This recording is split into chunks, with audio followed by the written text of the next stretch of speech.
So you and your friends just started playing that new Atlus title, and now you're talking about the game for the first time. You talk about the story, the combat mechanics, the works. Then the inevitable question pops up. Yo, what build are you running? If you're doing this in a more public space, you may end up starting a debate, but after a certain amount of time it's usually pretty agreed upon which build is the most effective.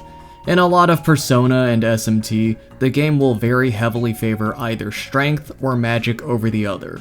Which one gets favored varies from game to game, but it seems like in recent games, it's all about strength. Physical skills have kind of been king for the past decade, I want to say. But was it always like that? Well, the short answer is obviously no, but the long answer is yes, but also no. Let's start all the way back in the classic era of Megami Tensei. From the original Megami Tensei on the Famicom to the classic trilogy of Shin Megami Tensei games, all the way to the PS1 era, the protagonist was pretty much barred from all magic, period. He didn't even have an MP value. The magic role was designated entirely to the staple heroine character. Now between the hero or the heroine, who do you think Atlus decided to make stronger? Yeah. Your basic attack is your most reliable means of damage in most fights. Once you get Tarukaja, your protag is stacked. And to think they kept this up until the first Persona game. The heroine's magic is still good, don't get me wrong, but one of them is for free, and the other isn't. The pink tax is real, folks. Then you get to the classic Persona trilogy, where it's the exact opposite. Everyone can use magic and other special skills. If you remember one of my recent videos, I said how in Persona 1, the only Persona stat you should pay attention to is the magic attack stat. And that alone should tell you enough. I also said to give Persona spell rocks, so that they all basically have good magic skills right out the gate. An alternative to this would be to use the strongest gun ammo you have as your fusion item. This raises the resulting Persona's magic attack. This isn't even getting into the really busted stuff, like the evil tablets you can get in the Snow Queen route. Anything that's not immune to nuclear just dies to it. The Megiddo spells are nuclear in this game, there's no almighty. Not that it really nerfs the skill or anything. There are enemies like angels who typically are immune to all magic, but you're usually better off negotiating with them until they leave you alone. Funnily enough, there is no proper magic stat for characters in Persona 1. I used to think that maybe it was dexterity or tech in the original, but that stat honestly seems to affect anything but your magic. I usually just dump everything into agility for turn order. Persona 2 on the other hand, tech and dexterity is not only your magic attack, but also your magic defense and increases your max SP, while strength is just for physical attack, with vitality being your physical defense, in addition to boosting max HP. So yeah, just put all your points into magic and vitality. You'll basically become Gen 1 Chansey, and if you've never used Gen 1 Chansey, it's pretty cracked. To those of you who play Pokemon, it's worth experiencing at least once in your life. This is compounded even further with fusion spells. Guess what kind of attack the best fusion spell in the game is? That's right! It's actually Armageddon, but the best one worth your time is a Magic Almighty attack. So it seems like Atlus turned a new leaf and are on Team Magic now, right? Wrong. We have now entered the period of games where Atlus will go back and forth on it from game to game, and sometimes even within the same game. You'll notice this weird trend where these games will kinda deceive you by making magic look like the best option, but then making a total 180 turn later on. Take SMT3 Nocturne for example. You get Tornado so early and it can honestly carry you for most of the game. The magic skills in general aren't actually bad in this game. Rather, it's just that physical skills suddenly ramp up by the second half of the game. This game really rewards strength builds for powering through the first half of the game. You get Divine Shot, which is just an all-around good single target skill to have. I personally prefer Iron Claw, a high crit rate skill with lower accuracy. But with how often you'll be using Sukukaja and Fog Breath, that hardly matters. This is the skill that speedrunners will rely on for a Lucifer Path speedrun. You want to know what they do for any percent runs? They still stick with magic. Yeah, that's right. Even though phys builds are heavily favored among players in this game, magic is still better if you're not going up against the one boss where magic is extremely nerfed. The one thing phys has over magic in this game is that the pierce passive only works with strength-based attacks. This means by endgame, strength builds can just bypass all resistance except repel, albeit only on one specific route. However, this is the one that most people are going to do, because for a lot of people, not doing it would make their playthrough feel incomplete. So what is the verdict? Which is actually better? The one that technically gets you through the game faster, or the one that gets you through the most amount of content in the game? Yeah, I know, there's this whole thing with magic damage falling off after a certain level because of a bad damage formula. However, it doesn't really start to hurt you that badly until you reach extraordinarily high levels. One thing's for sure, I certainly wouldn't call them equally good by any stretch of the imagination, though I'd argue that's what makes the choice between the two interesting. I want you to keep this in mind for the rest of the video. The next example I want to cover is very much more in favor of magic, but has a bit of a twist at the end. In Digital Devil Saga, it's pretty much the same story as Persona 2. Magic and Vitality function the same way as they do in Persona 2, so those are where I usually stack all my points into. It's pretty universally agreed upon that magic is the play in these games. However, hunt skills for devouring your enemies work off your strength stat. This makes heat, your designated muscle, invaluable as a devouring machine. Have him go down the entire line of hunt skills and he'll eventually learn Iron Stomach and AP Divide, so that everyone gets Atma points after he eats a whole crowd of enemies. There's also skills like Cocytus to consider. It's a skill with a really high freeze chance, and freeze not only guarantees crits, but also ignores physical resistance. This was the case in Nocturne as well, but you didn't have as many skills with as high a freeze chance as in DDS1. This is less relevant in DDS2 though. Phys still ends up being pretty secondary in the grand scheme of things, but the best skill in the game is still a strength-based one. In Nocturne you had Freikugel.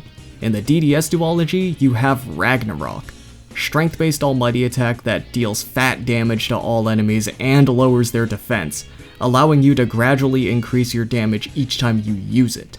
I know realistically you're probably not going to get to use this skill until very late in the game. Probably not even going to use it on any story bosses, this is optional side quest territory. Magic is still better in the long run, but technically the best skill in the game is still a physical attack of sorts. The PS2 and portable versions of Persona 3 are games where I've always favored magic in most cases, but there are plenty of quirks specific to physical attacks that make the choice between phys and magic interesting. It all ties back to the condition system. Physical benefits the most while in great condition, but it can also be nerfed the most when tired or sick. These things do affect your magic, but not as much. Physical skills have the added benefit of getting a crit rate boost in great condition. Not only that, but most status ailments in Persona 3 raise crit rate susceptibility on the inflicted. That's not even talking about the elephant in the room, Vorpal Blade. In normal condition, it's a mediocre skill, but with the great bonus, it's the best skill in the game. Thing is though, you're forced into normal condition for pretty much all story fights. Sure, that doesn't compare to the crowds of regular encounters you'll be fighting in the game, where you can easily rest the night before for peak condition, but don't expect to sweep the entire game with it. There are skills that get stronger the brighter or darker the moon is though. Those are medium damage skills though, so they will eventually fall off. Magic is definitely more consistently good with its boost and amp passives, but the number of late game bosses that just died of Vorpal Blade can't be ignored either. Atlus made it a point to make this an option. Are you starting to notice a pattern here? Even in games that seem to favor magic, there's always that one busted physical skill that's still technically the strongest, even though it's not going to be your most used one. Or used much at all. Raito and Persona 4 are a lot more overt about its physical bias. Raito is straight up a hack and slash game, so I imagine strength is the best by default. Persona 4 you get ridiculous skills like Chie's Rampage so early in the game, then you get Atom Smasher mid-game, and do I even need to bring up Hassou Tobi? Let's just move on to some 3DS examples. Devil Survivor is a game where most people will make their protagonist a magic build. Believe it or not, it's not because magic is the best method of damage, although Holy Dance is pretty much the second best skill in the game. No, the real MVP of Devil Survivor is Atsuro. He is your muscle of the team. You might be wondering, if physical is better, why not go for a strength build protag? It's because all your characters equip skills from the same shared skill pool, and only one character can have a skill equipped at a time. Atsuro stays in your party for the entire game, no matter what ending route you get, so there's literally no reason not to use him. Therefore, you'll definitely want him to have all the best physical skills, as there's not as much variety to spread around like with magic. Then you have passive skills like Dual Shadow compounded with Crit City and Phys boosted damage. This is just Devil Survivor 1 by the way, I have yet to play Devil Survivor 2. Shin Megami Tensei 4 is widely considered the most magic-biased game in the franchise. Like, realistically, you're never going to need any physical skills on Flynn. Most phys demons kinda suck. By all means, magic is just the way to go. With the exception of one particular skill. Kanuki Throw. It's learned by the DLC demon Uriel, so it's probably not even a skill you're realistically going to see in your playthrough. But we're not talking about which type of build is better for a whole playthrough, we're talking about how Atlus consistently makes the best skills in the game physical. So you know how Hassou Tobi is 8 hits of weak physical damage that adds up to more than any other physical skill could possibly do? Well, this one hits 15 times, almost double the amount. It hits random targets as opposed to just all of them simultaneously, but even then, that's just way too powerful. I also learned, today, that you can actually stack charge with another skill called Dark Energy for a grand quintuple multiplier to your next phys or gun attack. Pierce does exist and works the same way as it did in Nocturne, but in 4 there are variations for phys and magic. Too bad Flynn can't learn any of them. Now, if for some reason you're not just downloading the DLC for Citra, then your best physical option would be Desperate Hit, a strength-based almighty attack that hits 1 to 5 times. You get it from Demoniho, who surprisingly isn't a DLC demon.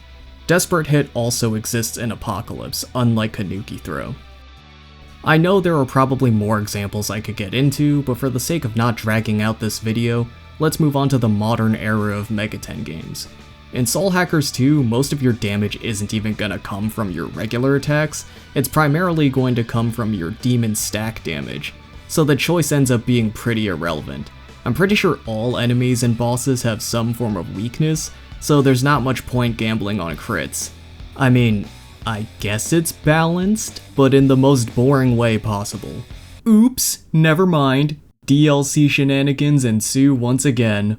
Aside from Soul Hackers 2, these games are where physical is just overtly better than magic, no questions about it. Case in point, Persona 3 Reload. I suppose Persona 5 could also be lumped in with this too, but Persona 5 at least felt more methodical. Magic was still necessary and good in a lot of situations because of technicals. Ailment conditions would effectively power up all types of damage, not just physical and gun.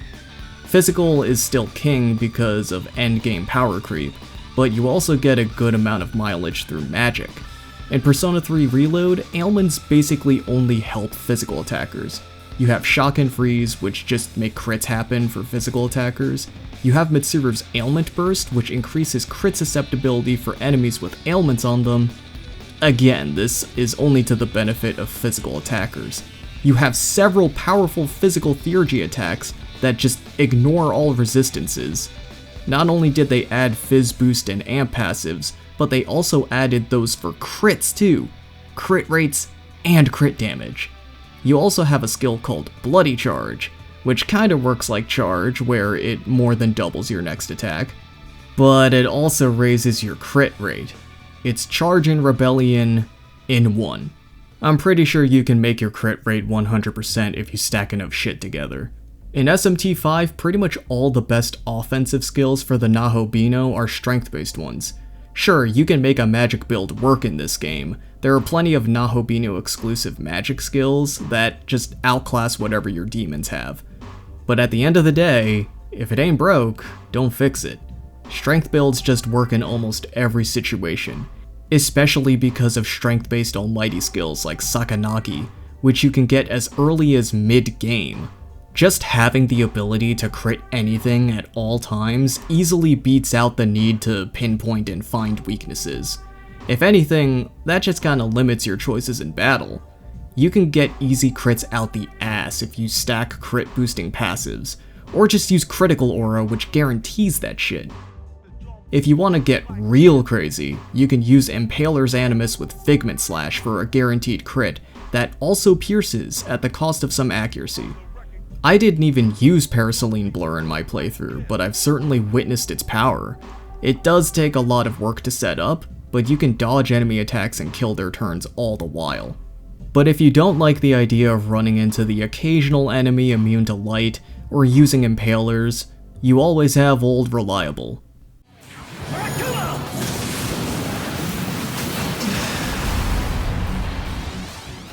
Then you have the most recent example, Metaphor ReFantazio. Surprisingly, magic holds up pretty well against physical from early to mid-game. It's not until you get the heavy damage spells where magic starts to fall off. But does it though? While I did give my protagonist a strength-focused build, I still found a lot of good use from magic. Magic has better press turn economy with the Masked Dancer's weakness-inflicting skills. While regular elemental spells aren't too great by the end of the game, summons are still pretty good boss-killing skills, as well as crowd control without the need for synthesis. There's also a very poor description of the protagonist's ultimate skill, Royal Sword. It's labeled as Physical Almighty, but it actually scales off either strength or magic. Whichever one is higher is what it uses, but it still only works with charge, not the magic equivalent hyper. Physical, while having higher damage output, has less multi-target options than magic. Sure, boss fights with only a couple targets aren't a big deal, and the overall damage per turn is still probably better, but for encounters and bosses with lots of targets, it might be an inconvenience. I'd say this game is in the same ballpark as Persona 5 in terms of its physical and magic balance. And that brings us to the question on everyone's minds. Why does Atlus love phys so much? The answer is, they don't actually. Or at least they don't seem to intend to favor physical over magic or vice versa. Physical and magic were never meant to be perfectly balanced. You never really want your alternative options to be the same thing but with a different stat. The trade-off between physical and magic has always been damage potential versus consistency. Magic can consistently deal damage without reliance on crits, and exploits weaknesses more often for better turn economy. Physical has higher damage potential, but requires gambling on crits. There are options that help push the odds in your favor, but you never have full control over getting the best possible damage rolls. At least, that's how it's supposed to be. The balance, if you can call it that, was probably at its best in the PS2 to 3DS eras, where the ball was being passed around. Sometimes magic was dominant, sometimes physical is king, and if we're in the endgame or super boss territory, then physical is definitely king. But over time, it seems as though Atlus started to lose sight of that vision. They allowed the player to boost physical damage and raise crit rates through the roof. It kinda feels like they forgot the point of the choice to begin with. Or maybe they wanted to make the choice less heavy on the modern player base? I'm not trying to sound condescending, but I know a lot of people who just can't be bothered to weigh their options and make meaningful choices. There's honestly no telling how much of this is intentional or just Atlus losing their way with all the old staff members passing the torch off to the new staff. Maybe a bit of both? Or maybe this is all part of some greater message. Remember at the beginning when Megami Tensei was just swinging your sword? Your protagonist was the most purely human character. No magic, just your technology, your comp. Maybe the reason Atlus favors physical skills is because physical is the element of humanity. Megami Tensei has always been pro-humanity with its storytelling. No matter what way you swing, law or chaos, it's always humanity that has to take the steps necessary to change the course of the world. Neutral endings are usually the most pro-human of your options, denying the extremism of cults, and the intervention of divine or otherworldly beings. No matter how many powerful demons you have behind you, the strongest tool in your arsenal is your own humanity. I just made all that shit up. Video's over. Bye.